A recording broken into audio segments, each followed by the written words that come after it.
हरि ओम परम परमात्मे नमः। श्री राधा कृष्णाय नमः।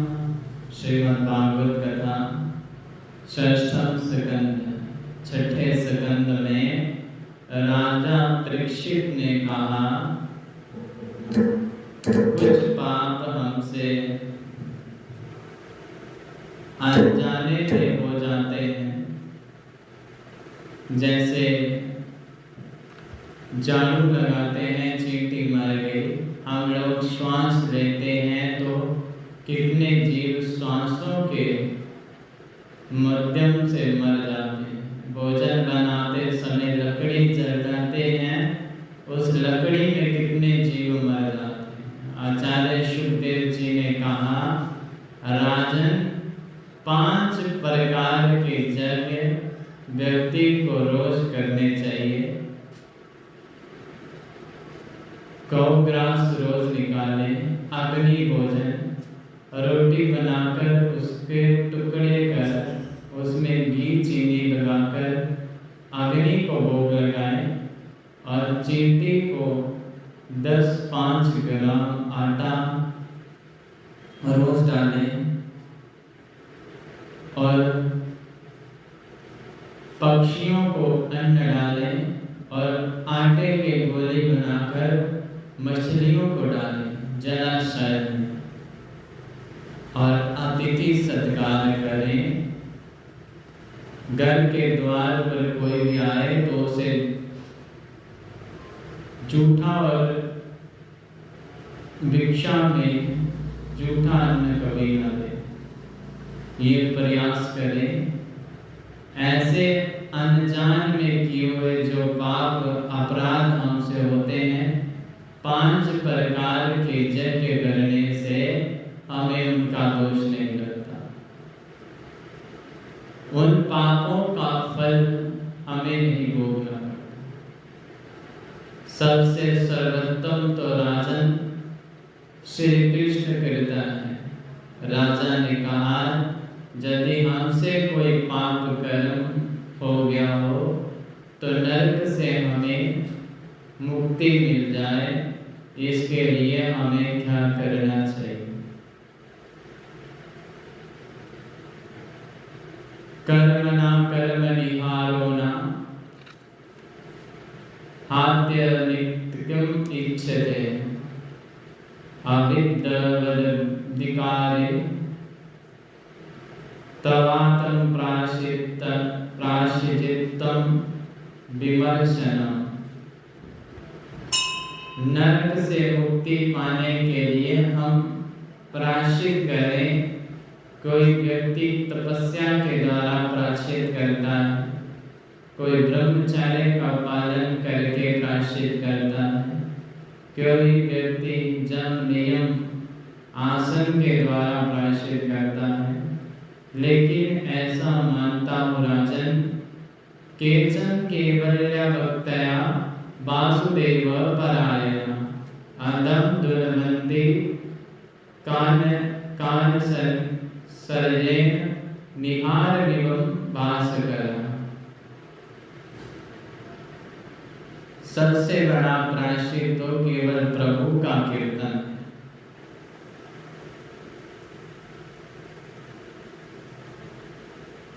प्रयास ये करें कि परमात्मा से भी कुछ मांगना ना पड़े। मांगना तो किसी से भी कुछ नहीं चाहिए। मांगने से आत्मबल कमजोर हो जाता है। और परमात्मा से प्रार्थना करो, मुझे देना पड़े, लेना किसी से नहीं पड़े, और मुझे किसी से जीवन में कुछ नहीं चाहिए। मैं किसी से जीवन में कुछ मांगू नहीं। यदि मांगना ही पड़े तो दुनिया वालों से तो मत मांगो, प्रभु से मांगो। सकृन्न मनः कृष्ण पादारविन्दयोः निवेशितं तदु गुणारागीर्जे नाते जन्म पाशवृतस्य वृतस्य तद् भक्तान् स्वप्नेन अपि पश्यन्ति हि चीर्ण निष्कृता। आचार्य सुखदेव जी कहते हैं, मैं ऐसा मानता हूँ कि एक बार भी जिसने अपने मन को प्रभु के चरणों में लगा दिया, वह स्वप्न में भी कभी जब राज की पुरी को नहीं देखता। एक बार मन कैसे भी लग जाए, एक बार कोई प्रभु का जाप कैसे भी कर ले, राजन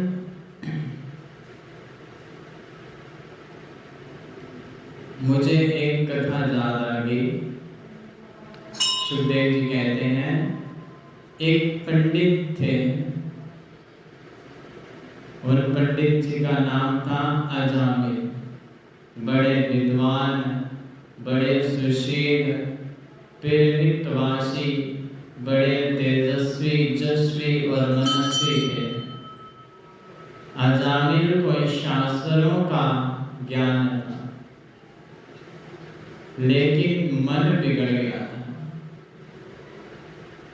हमारे मन में काम को प्रवेश करने के लिए दो रास्ते चाहिए, आंखें और कान। कानों से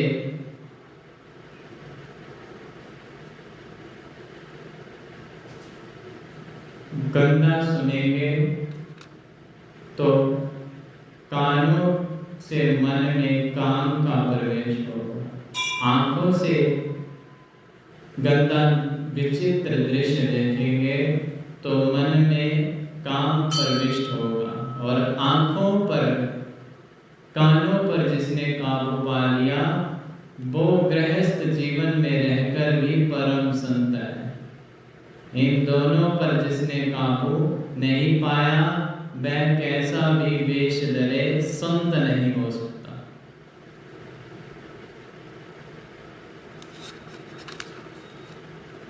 अब अजामिल में सभी गुण विद्यमान हैं, लेकिन एक दिन अपने नित्य कर्म से निवृत्त होकर लौट रहा था, तो किसी वैश्य को किसी पुरुष से, वैश्या को किसी पुरुष से संबंध करते देख लिया।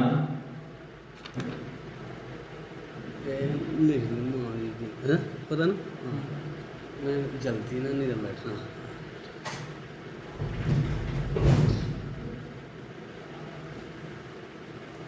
किसी वैश्या को देख लिया उसने, और उस गणिका को देखते ही अजामिल के मन में काम पैदा हो। उस गणिका को जाकर बोला, देवी मेरे घर चलो, मेरे घर अनंत संपत्ति। गणिका को, वैश्या को धन चाहिए था। वो अजामिल के घर आ गई। घर में प्रवेश करते ही बोली, ये कौन है? अजामिल बोला, ये मेरी पत्नी है और ये बेटा। वैश्या बोली, यदि ये रहेंगे यहाँ तो मैं नहीं रह सकती। उस वैश्या के सौंदर्य पर इतना मोहित हो गया, अपनी परम सुशीला पत्नी को त्याग दिया। सज्जनों, व्यक्तित्व कभी चमड़े से नहीं निकलता, आचरण की पूजा होती है चमड़े की। परमात्मा कभी ये नहीं देखता आप गोरे हैं कि काले। वो कभी ये नहीं देखता कि आप धनवान हैं या गरीब। वो तो आपके भाव को देखता है, श्रद्धा को देखता है। जहाँ भी श्रद्धा होगी, भाव शुद्ध दिखता है, वहाँ प्रभु का वास होगा। प्रभु वहाँ ही आते। अजामिल ने उस वैश्या के सौंदर्य पर मोहित होकर अपनी पत्नी का त्याग कर दिया। संस्कार तो थे ही, सुबह जैसे ही भजन करके बैठा तो वैश्या डांट कर बोली, क्या माला लेकर पूजा करने बैठ गए हो, ज्यादा धन कमा कर लो। अब उसके संबंध से अजामिल की बुद्धि बिगड़ गई। परम सुशील जो ब्राह्मण था वह चोरी करने लगा। धीरे धीरे चोरी करने की आदत हो गई और बड़ी बड़ी चोरी करने लगा।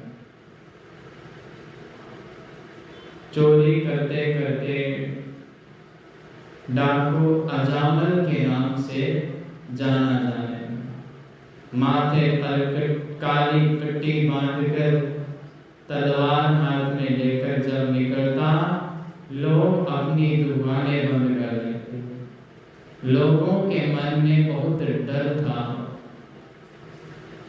उस वैश्य के आधार से उन्होंने 9 पुत्र पैदा किए।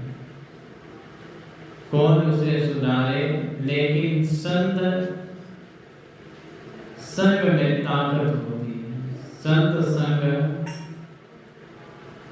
जीवन को परिवर्तित करता है। आप दिन भर कुछ नवी ना करें, सायंकाल को आपको आधा घंटा भी सत्संग मिले तो आपको लगेगा कुछ हुआ। अयोध्या के कुछ संतों की मंडली श्री राम वृंदावन जा रही थी। पहले संत पैदल चलते थे, पूरी मंडली रहती थी। उनमें एक महंत जी थे और बाकी उनके शिष्य थे। वह सब बैरागी संत थे। श्री राम वृंदावन जा रहे थे गाते हुए प्रभु का नाम श्री राम जय जय राम। श्री राघवेंद्र जी का मंगलमय कीर्तन करते हुए जा रहे थे। रास्ते में अजामिल का गाँव पड़ गया। संतों का दिल बड़ा ही सरल होता है। जे महात्मा के लक्षण होते हैं कि उनका मन सम होता है। अब अजामिल के गांव में पहुंचे एक संत ने किसी व्यक्ति से जो मार्ग में मिल गया था उससे पूछा, भाई हम संत हैं, वृंदावन जा रहे हैं, जहां किसी भक्त के घर रात में विश्राम करना चाहते हैं। इस बात को सुनकर उस व्यक्ति ने संतों का मजाक उड़ा दिया और बोला, बड़े संत बने फिरते हैं, ऐसे भक्त के घर भेजेंगे जो जीवन भर स्मरण रखेगा। उस व्यक्ति ने कहा, आप लोग सब अजामिल के घर जाइए, जहां वो ही सबसे बड़ा भक्त है। आपको वहां भोजन दक्षिणा भी मिलेगी। भगवान ने चाहा तो आपकी पूजा भी हो जाएगी। संत तो सरल हृदय के होते हैं, उसके उपहास को ना समझ सके। वह सब अजामिल के घर चले गए। उस समय अजामिल घर पर नहीं था, वैश्या ही थी घर में। और वैश्या ने अपने घर के द्वार पर संतों की मंडली को देखा और द्वार पर आकर बोली, बाबा कहिए क्या बात है? संत बोले, बेटी भक्त अजामिल कहाँ? उन्हें बुलाकर कहो हम संत जन आए हैं, यही रात्रि में विश्राम करेंगे, यही भगवान का भोग बनेगा, भंडारा होगा, सत्संग होगा। गणिका के आंखों से आंसू झर पड़े और बोली, महाराज ये मेरा दुर्भाग्य है कि मैं आपसे पानी पीने के लिए भी नहीं कह सकती। मेरे पति कोई भक्त नहीं है, वह बहुत बड़े डाकू हैं, लुटेरे हैं। और बचपन में मेरी माँ ने कहा था, संतों से कभी झूठ नहीं बोलना, सत्य कहती हूँ। हमारे घर पर मदिरा पान होता है और मेरे पति मांस खाते हैं। मैं तो आपको जल पीने का भी आग्रह नहीं कर सकती। महात्मा बोले, कोई बात नहीं बेटी, हम जाते हैं। संत जाने को हुए तो उस गलिका ने उनके चरण में गिरकर रो पड़ी और बोली, आप मेरे हाथ का भोजन नहीं कर सकते, लेकिन मैं आपको सारा सामान दे दूंगी, तो आप खुद ही बनाकर प्रसाद खा सकते हैं। सामने वृक्ष के नीचे आप विश्राम लीजिए, वहीं राम जी का भोग लगाकर प्रसाद करें। संत बोले, हम गलत जगह चले आए, लेकिन महंत जी बोले, गलत को सुधारना ही तो संत का काम है। गलत के यहाँ नहीं आएंगे तो इनको सुधारेगा कौन? संतों ने अपने आसन वृक्ष के नीचे लगाए और दाल बाटी चूरमा का भोग अपने प्रभु लड्डू गोपाल जी को लगाकर प्रसाद पाने बैठे। महंत जी ने मुख में एक ही ग्रास लिया था कि उनके नेत्रों में आंसू आ गए। संत ने पूछा, बाकी संतों ने पूछा, क्या हुआ, आपकी आंखों में आंसू कैसे?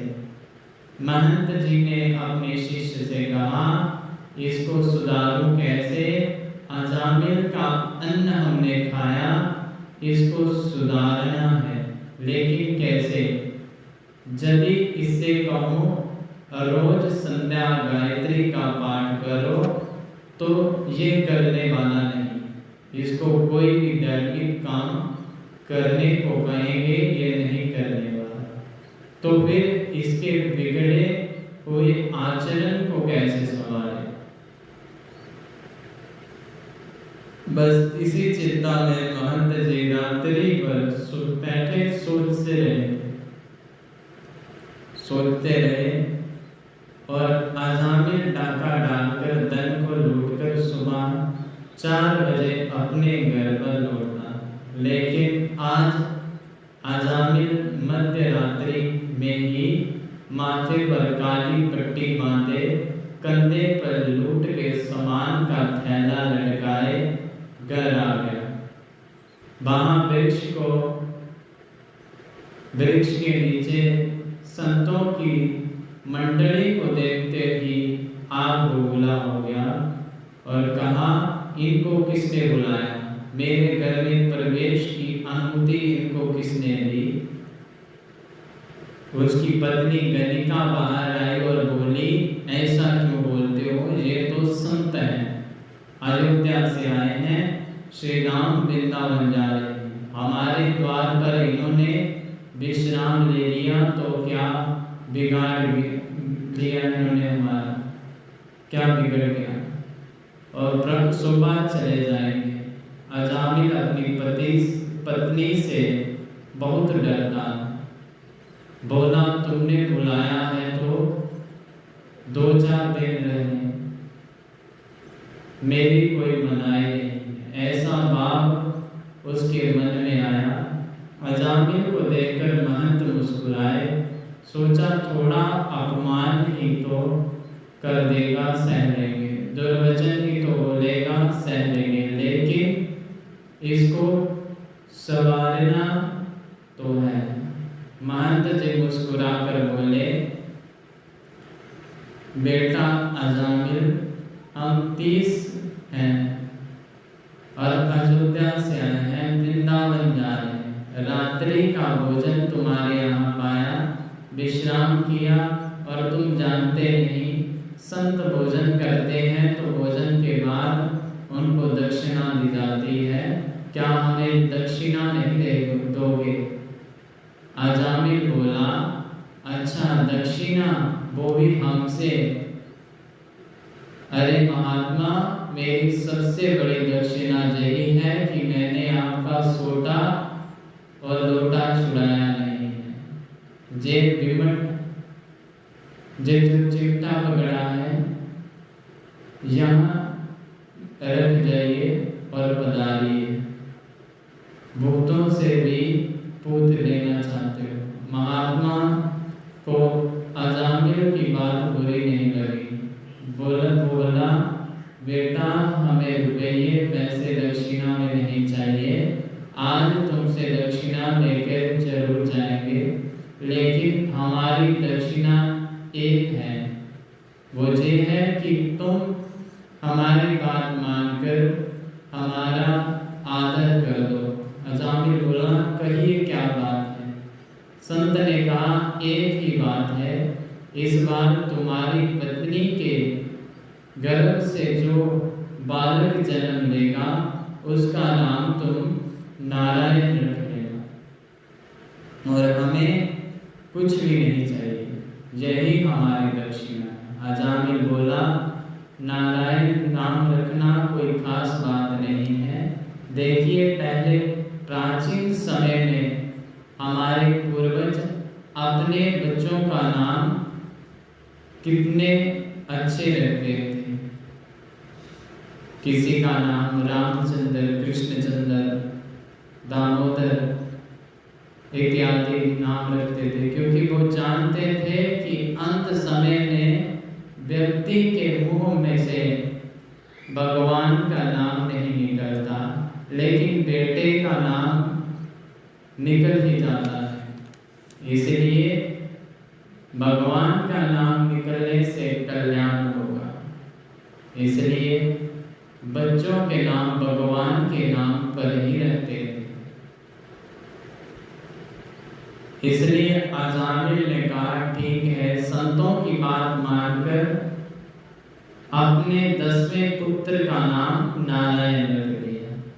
सुखदेव जी कहते हैं, देखा राजन, मुक्ति का कैसा सुंदर उपाय बता गए संत। ये पापी और तो कुछ नहीं कर सकता, नारायण पुत्र का नाम भी लोग तो लेगा तो कुछ हो तो जाएगा उसकी, कुछ तो जपेगा। एक और बात कहें आपसे, घर में बड़ा पुत्र होता है तो वो पिताजी को बहुत प्यारा होता है, और सबसे छोटे वाला माता जी को बहुत प्यारा होता है, और बीच वाले बच्चे के तो भगवान होते हैं और प्रभु की कृपा के पात्र होते हैं। इसलिए परमात्मा की विशेष कृपा होती है उन पर।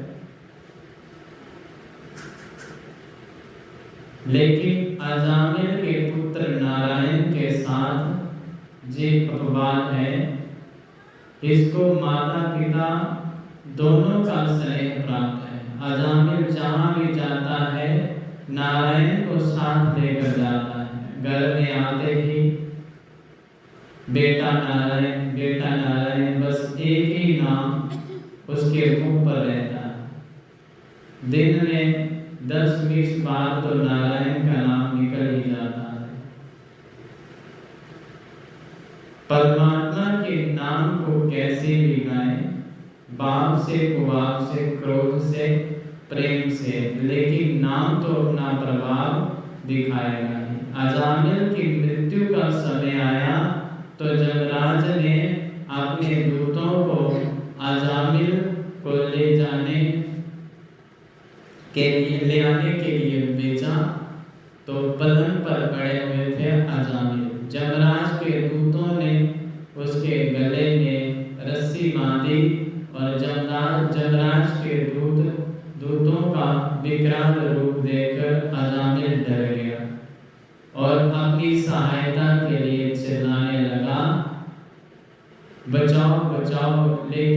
बचाए कौन। ध्रुवे क्रीडन ना नगा सक्तम पुत्रम नारायणं पलामितेन शरीरेणोच्चय जुहाव कुलेन्द्रियः। एक बड़ी समझने की बात है, मृत्यु के समय प्राणी जब तड़पता है, चिल्लाता है, हाय हाय पुकारता है, तो समझे उसे जमदूत ने पकड़ लिया और पकड़ के ले जा रहे हैं। आंखें जिसकी खुली रह जाए, मुंह खुला रह जाए, एक पल में प्राण निकल जाए, समझो ऊपर के लोगों को गया। आजामिल जमदूतों को देखकर भयभीत हो गया और चिल्लाने लगा, बचाओ, कोई बचाओ। थोड़ी दूर पर उसका बेटा नारायण खेल रहा था, तो उसकी नजर पड़ते ही, नारायण पर नजर पड़ते ही चिल्लाया, बेटा नारायण आओ, बेटा नारायण आओ, मुझे बचाओ। अंतिम समय में प्रभु का नाम मुख पर आए, यही प्रयास तो हम जीवन में करते हैं, लेकिन अंतिम समय कैसे सुधर जाए, यही प्रयास करते हैं। आजामिल के मुंह में अंतिम समय में नारायण का नाम निकला और प्रभु के पार्षद आ गए। सर्वे परम पलाशाक्षा पीत कोशसा करीटन कुंडलेनो लसत पुष्कर मालिनी। जैसे ही नारायण नाम का उच्चारण हुआ तो महान भगवान के दिव्य पार्षद पहुंच गए। सभी ने के 4 भुजाएं हैं, पीतांबरी धारण किए हैं, बड़ा सुंदर स्वरूप है।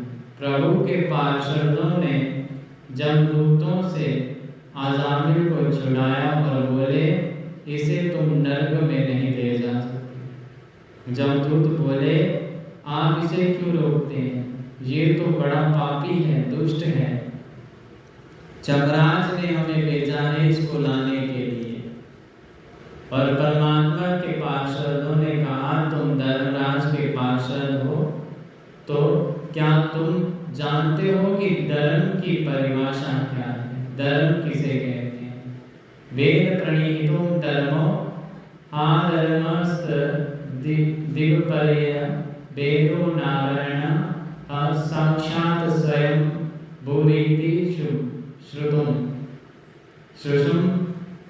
वेद ने जिसका प्रतिपादन किया है उस पर चलने का नाम धर्म है, और वेद ने जिसके लिए मना किया है उसको करना अधर्म है। वेद स्वयं नारायण का रूप है, ऐसा हमने सुना है। परमात्मा के पार्षदों ने कहा, जब वेद स्वयं नारायण का रूप है और उस नारायण के नाम को अजामिल ने पुकारा है, तो इसको नरक में तुम कैसे ले जा सकते हो। जमदूतों ने कहा, इसने भगवान का नाम नहीं लिया, ये तो अपने पुत्र को पुकार रहा था, इसने तो अपने पुत्र का नाम का उच्चारण किया था, और आप हमें इसको नरक ले जाने से क्यों रोक रहे हैं। परमात्मा के पार्षदों ने कहा, और भगवान के नाम की महिमा को भी तो गाया, उनके नेत्र सजल हो गए, और परमात्मा का नाम तो कैसे भी लो, चाहे संकेत में, हंसी में, मजाक में, लेकिन भगवान का नाम तो कल्याण करता है। प्रभु के नाम को कैसे भी गाओ। छोटे से छोटा पाप, बड़े से बड़े पाप, भगवान के नाम के सामने कोई भी पाप रुक नहीं सकता। इसने स्पष्ट रूप से नारायण के नाम को गाया है, इसको नरक में ले जाने का अधिकार नहीं है तुम्हें। आजामिल पलंग पर पड़े और दोनों की बातें सुन रहा है। इधर नारायण के पार्षद, उधर जमदूत खड़े हैं। दोनों में आपस में चर्चा हो रही है और नाम की महिमा को सुन रहा है। प्रभु के पार्षदों ने कहा, बेटे के सिर पर हाथ रखकर गाया हो, चाहे नाती पोते के सिर पर हाथ रखकर गाया हो। इसने नाम तो हमारे प्रभु का गाया। तुम लोग जहाँ से लौट जाओ। जमदूत वहां से लौट कर चले गए। जैसे ही जमराज के सामने पहुंचे और जमराज ने पूछा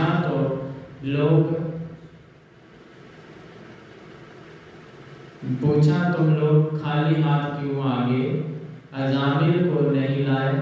जमदूत बोले, महाराज, हमने तो सोचा था कि दुनिया के मालिक आप ही हैं, लेकिन वहां तो अजामिल ने अपने बेटे नारायण के नाम को गाया। वहां 4 पार्षद 4 हाथ वाले पहुंच गए और जमराज ने अपने पार्षदों के मुंह से नारायण का नाम सुना तो उसे सुनकर उसके नेत्र सजल हो गए, गदगद हो गए। जमराज श्री कृष्ण के परम भक्त हैं। अपने पार्षदों से बोले, धीरे बोलो, धीरे, इस नाम को जहां मत गाओ। यही तो मेरे प्रभु का नाम। कभी कभी आंखें बंद कर भजन करने बैठता था, तभी तुम सभी पार्षद मुझसे पूछते थे, दुनिया के मालिक तो आप हैं, आप किसका नाम जपते हैं? मैं जिसका नाम जपता हूँ वो यही में तो मेरे प्रभु का नाम है, वही मेरे नारायण का नाम है। तुम कितने बड़े भाग्यवान हो कि मेरे आकरण, करुणा और वरुणाध्य प्रभु नारायण के पार्षदों का तुमने दर्शन किया। और नारायण के नाम पर जीवन यापन करने वाले हम 12 व्यक्ति हैं।